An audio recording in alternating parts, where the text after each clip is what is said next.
At the last moment, Obamacare subsidies are extended for 3 more years. It's not the law yet, but it should be. Manchin has negotiated to get to reduce the spending for the Inflation Reduction Act.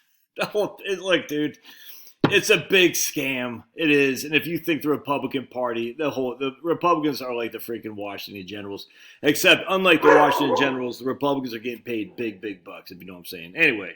So part of the reconciliation bill is going to come down here as an extension of the Obamacare subsidies for 3 years.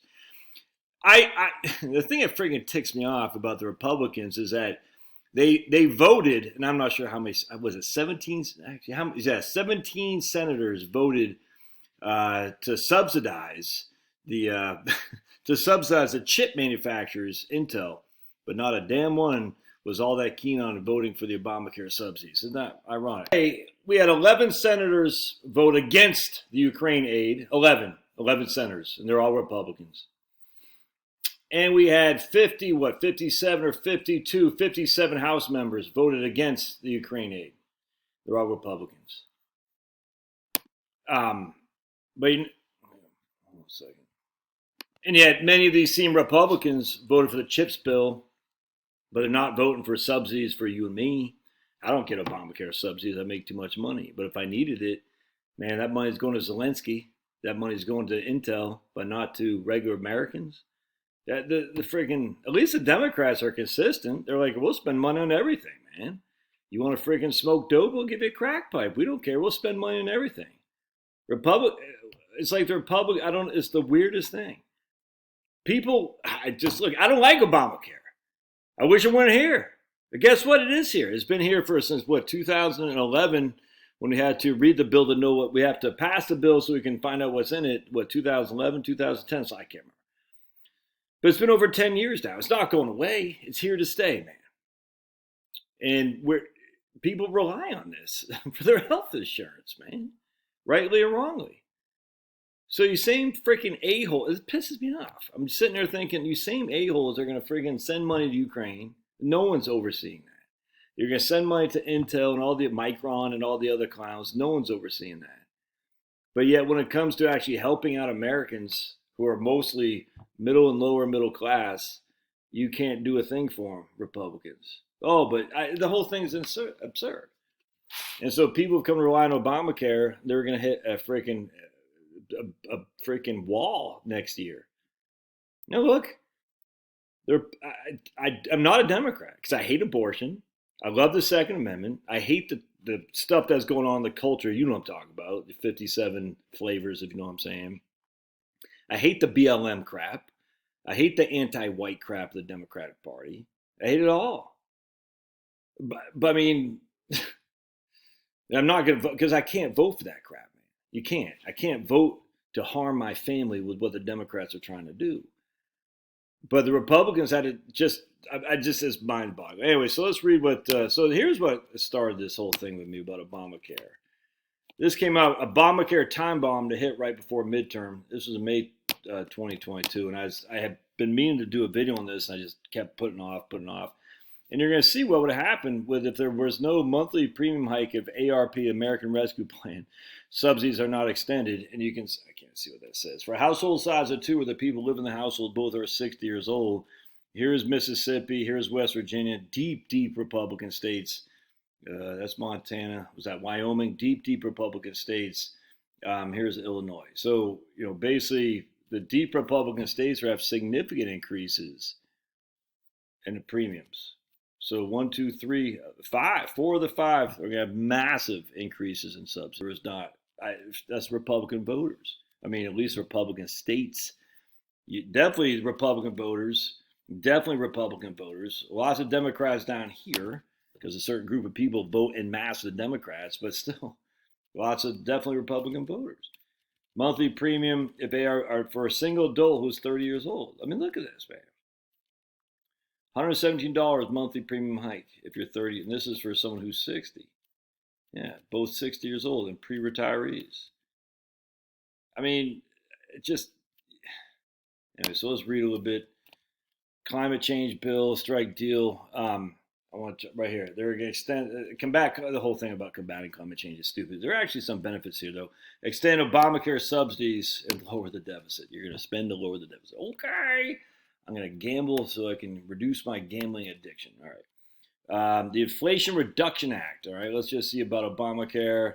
They'll lower the, I don't, literally, it's just idiotic.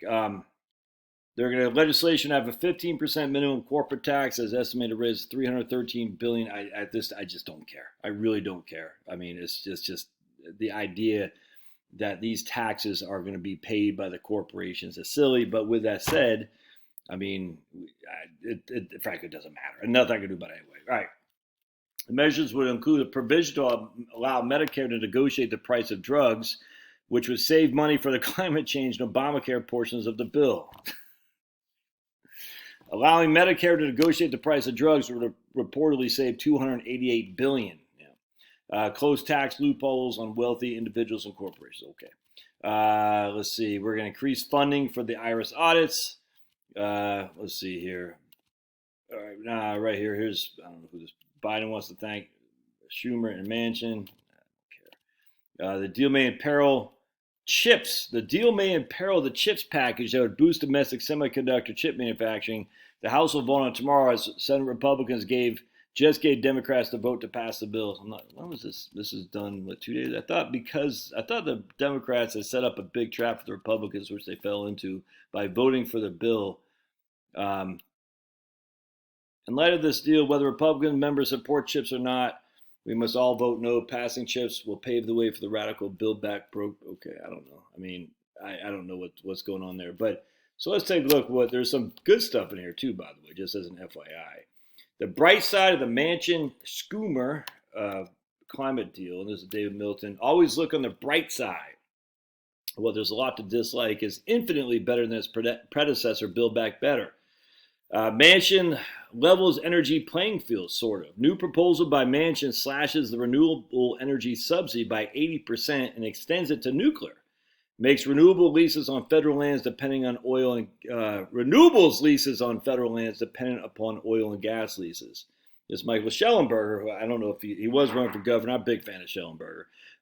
He was running for governor of California. I'm not sure if that's where that's shaking out. For the last 2 weeks, Democrats have hammered Manchin as a fossil fuel sellout for killing proposed climate change. Today, they're lionizing him for rescuing a bill that would be the most ambitious action ever take to stop the planet from catastrophically overheating.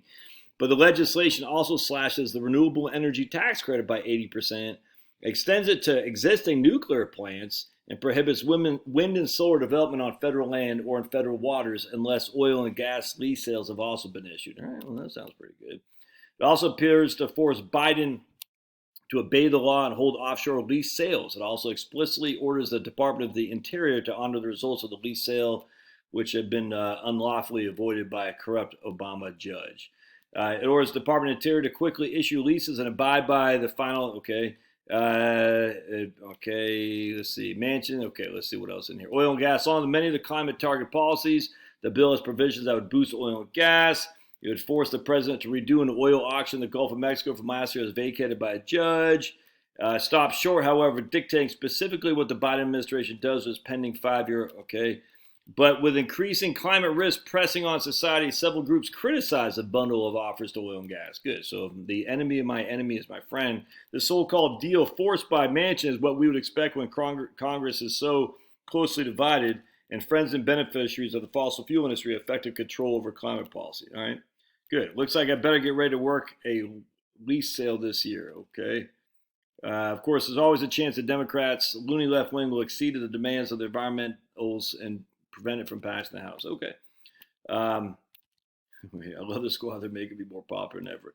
When asked if he supported a Biden re-election bid, Manchin had an interesting, I don't care. All right, so anyway, all I care about is the Obamacare stuff.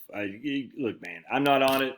I mean, I make too much money. I have many clients who are on it who are getting subsidies. And regardless of whether or not they should is irrelevant. They are. And if they didn't get those subsidies, that might have a big impact on their ability to retire. So you got 3 more years, man. And maybe at some point the Republicans will come up with a plan. Tax cuts. What's the Republican thing? Tax cuts And what's the other one? And free trade. Tax cuts and free trade. Hey, Republicans, what do you want? Tax cuts and free trade. Why am I harder on the Republicans? Because they're freaking hypocrites. At least the Democrats, I know the Democrats, the environmentalists are hypocrites, but Democrats say, let's just spend money, man. Spend it like it's going out of business, dude. Good time rock and roll, dude. Yeah, we're going to spend that money. But the Republicans are supposed we know better, but they're not. They're just fakers, dude. Anyway, all right, we'll see ya.